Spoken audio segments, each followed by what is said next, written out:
Hey there, Nopenguin here. I am a rogue player, and this is Let's Build. As the great rogue player Sun Tzu once said, to defeat meta decks, you must first understand them. That's why in this video series, I will take a modern deck, learn it, and give you the tools and understanding you need to defeat the meta sheep.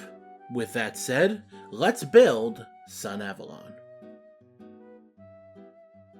Hey, before we start the video, I just wanted to say that only 24% of you are subscribed, so fucking do it! Welcome to the first episode of Let's Build. I wanted to have a series where I can discuss meta decks in a way that can be helpful to both players who wish to pick up the deck and those who wish to destroy them. I decided to start us with Sunavalon. While not the strongest deck in the format, I believe it to be a powerful deck that people do not understand well enough to play or play against. I plan to do this for many decks in the coming future, but for now, plans. Sunavalon is a link spam deck that centers around Sunseed genus Loci. Because of the fact we literally can't do anything without it, we play about 12 different copies of it. Historically, the deck can set up boards with some novel forms of interaction. Bloom is a Dark Ruler, no more on a trap. Banglelancer is a Compulse, and Rika Exceeds just tributes a monster. However, the deck did not have access to any proper negate or protection. As such, it really could not reach its full potential. Until now.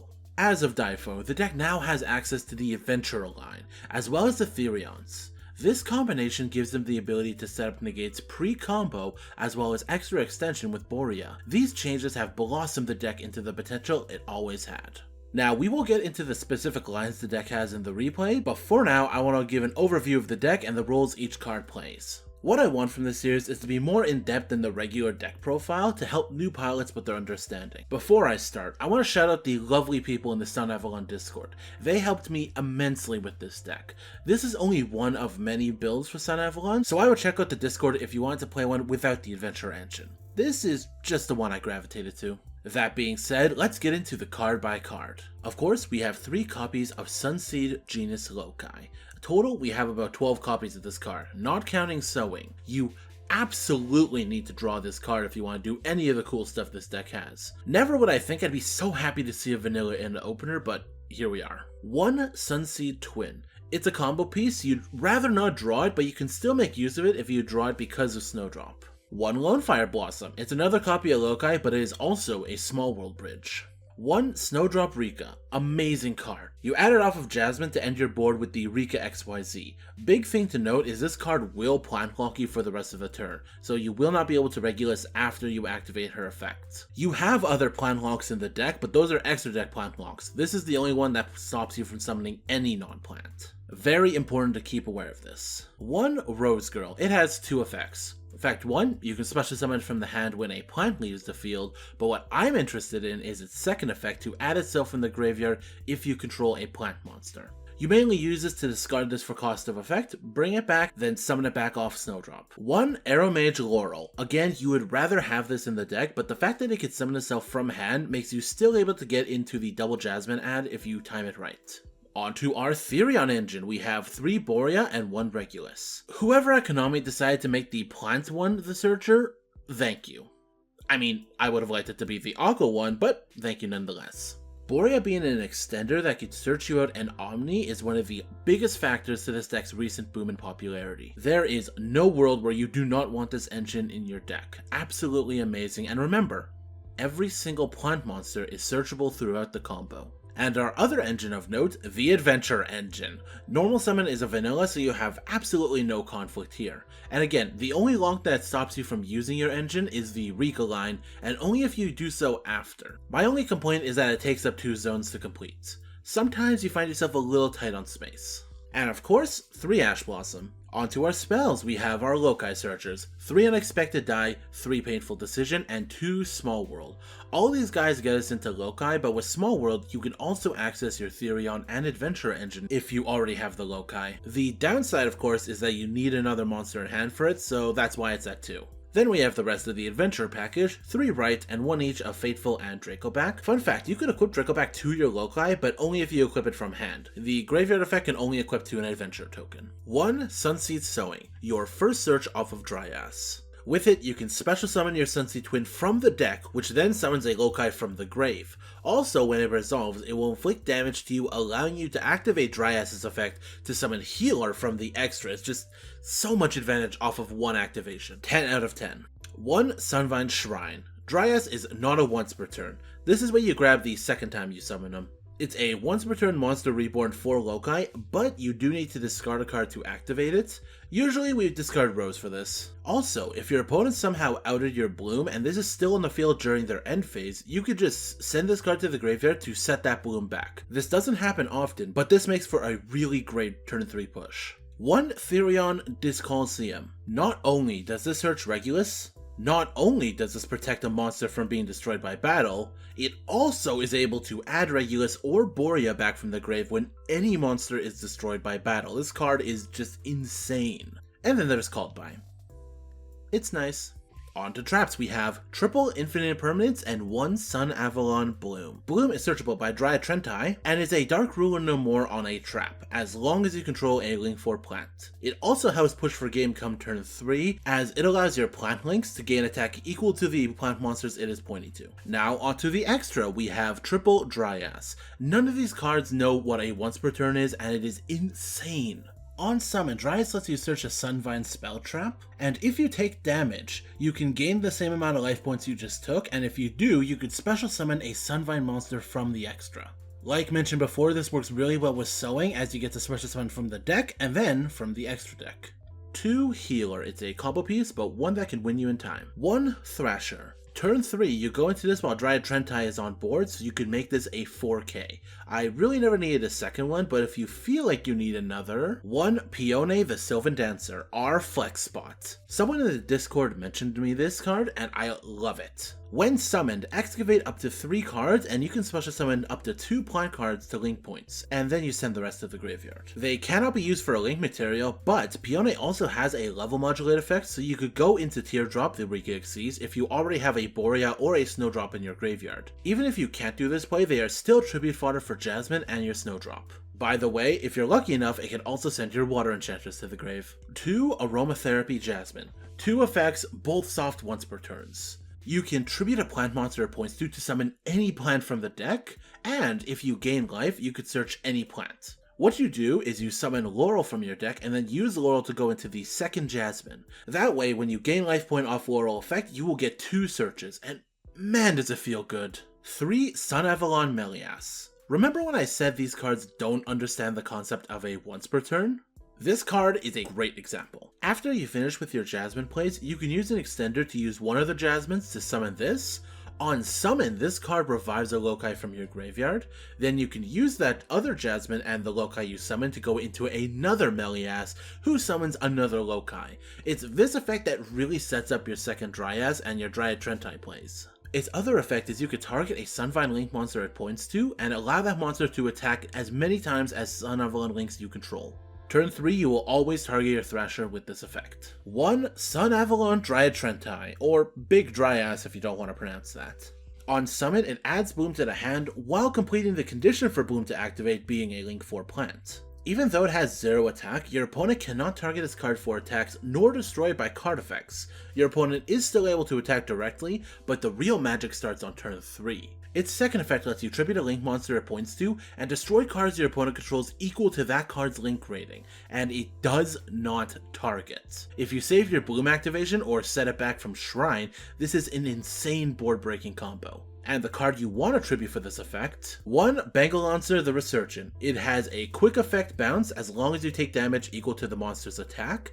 It can also reborn itself from the grave by banishing Link monsters that add up to 4 Link ratings, which is stupid free in this deck. What's great is you could summon this back on turn 3 to tribute it for Dryad Trentai's effect, popping 4 cards. Sadly, you can only use one of his effects per turn, which is literally the only monster in this deck with a proper once per turn clause. Finally, we have Teardrop the Rika Queen. Snowdrop and Peone help us get into this card, and she is just a quick effect tribute an opponent's monster. It's a very strong bit of removal. Finally, you can see a sample side deck here. Nothing here worth getting into, but it's a good template if you just want a quick list. With that, I hope I have given a thorough enough rundown on the deck. Time to see this deck in action. Enough talking, let's play Sunavalon.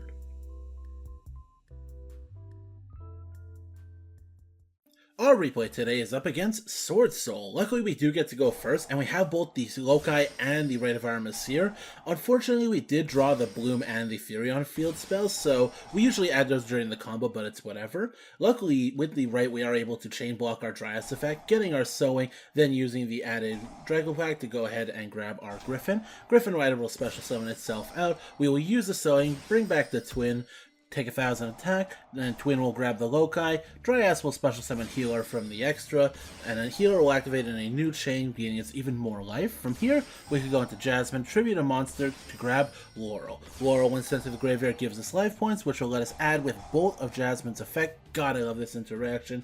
We will add Snowdrop and the Rose Girl. We're going to go for Borea here at this point. We go into Melius.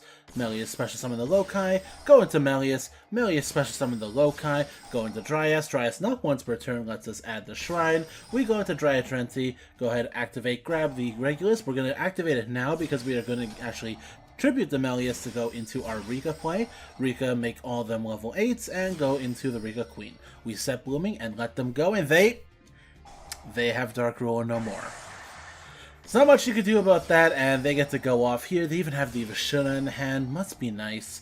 We're not actually too far on because we still have the Bloom set. We're actually going to trigger it right here, stopping the Chi from going off, but it's still pretty bad. Luckily, they do actually bounce the Bloom because the Bloom effect is on activation, so it does both pretty well for us in that regard, but they are going to build a formidable board here, drawing the Infib off the top. They're going to go long one, pitching that Vashuna back into the grave for next turn, go into this, and they go for battle.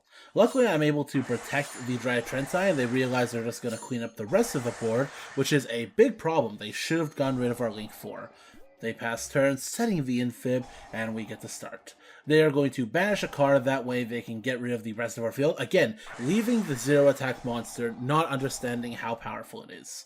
We're going to go ahead, try the Therion, they will banish it. We will add the Rose Girl, activate Shrine, go to Special Summon, but they have the Infib in the middle column. They will negate our effect. We're just going to Rose Girl into Dryas, Twins, so we can go ahead and bring Melias back, so we can go into Bengalancer. Bengalancer will bounce back their monster and end turn.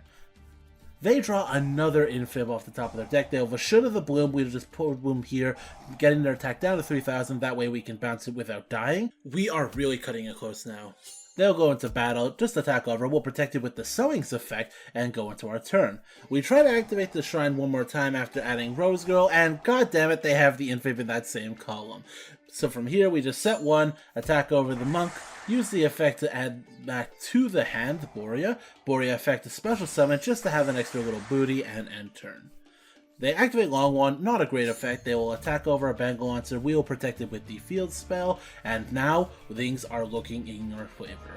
We'll go into the Rose Girl into Melias, Melias, Laurel will gain some effect. Melias will grab the Loci. We're going to get Bengalancer because we need a link point. Thrasher will go ahead and gain 3,200 attack. We'll grab Rose to the hand. We'll finally be able to attack over. Thrasher actually is a yugioh and lets you grab the monster it destroys. So we'll go for 25, 28, and not enough. Luckily, we still have plenty in hand. We're going to go for Borea, go for the Sylvan Dancer just to see what we can get, and nothing. Doesn't matter, we have the Infib. We are set it and pass. They draw. Not great. Taya is not great. They will no Dark Rule no more. Go into the long one. Just get out to level 10. They're going to get Fleur. I will Bloom to bait it out because I do have the Infib to just negate it. From here, they're just going to go into battle. I am still under Dark Rule no more, so I do not take damage. Add the Borea back, and from here, it's easy enough. It's going into battle with Bloom and letting our Sylvan Dancer gain the attack of Bengalancer. They realize this, and they actually concede. And that is it for the replays. I would really want that to be a best of 3, but they actually left before we can get the full best of 3 going. However, I really like that duel, so I decided just to go with that one and be done with it. I feel like that replay was the best at just showing the strength of the deck, both in going first and on the follow-up. Finally, we're going to get into what do you do against Sunavalon. Specifically, what cards are good to side against. There are 5 cards I'd recommend siding in to go against the Sunavalon matchup, one of which is a budget option. See if you can spot it. For starters, Droll and Lockbird absolutely kills the deck. You add at least 4 times, but even up to 6 times during a turn. If you can Droll and Lock your opponent's first search, they literally have to end their turn. Nibiru is still a huge problem for the deck. While we do have Regulus and the Adventure engine, there are plenty of hands where you just don't draw into them, and you have to go with your main combo. Since I want to help you rogue players out, I've given a budget option. No material has the potential to completely end your Sunavalon's turn. If they unexpected die their Genius Loci and you activate this on that card, there is nothing we can do at that point. This only works on a special summon Genius Loci, so if they normal summon it, hitting the Dryas is also really hard to deal with. There can be only one. Absolutely sucks to play against this card. Fuck you if you play this. And Anti-Spell Fragrance. The deck is like 50% spells, so if you flip this up turn 1, it really puts a damper in our plans. Also, if you're looking for an Ash or Infib target, Dryas is absolutely the way to go. But that is the end of the video. Like the video if you liked it, subscribe if you want to see more. Also, please let me know what you think about the Let's Build series. I plan to do this for as many decks as I can, so if you like it, expect more in the future. This is Nopenguin, Honorary Plant Boy, signing out.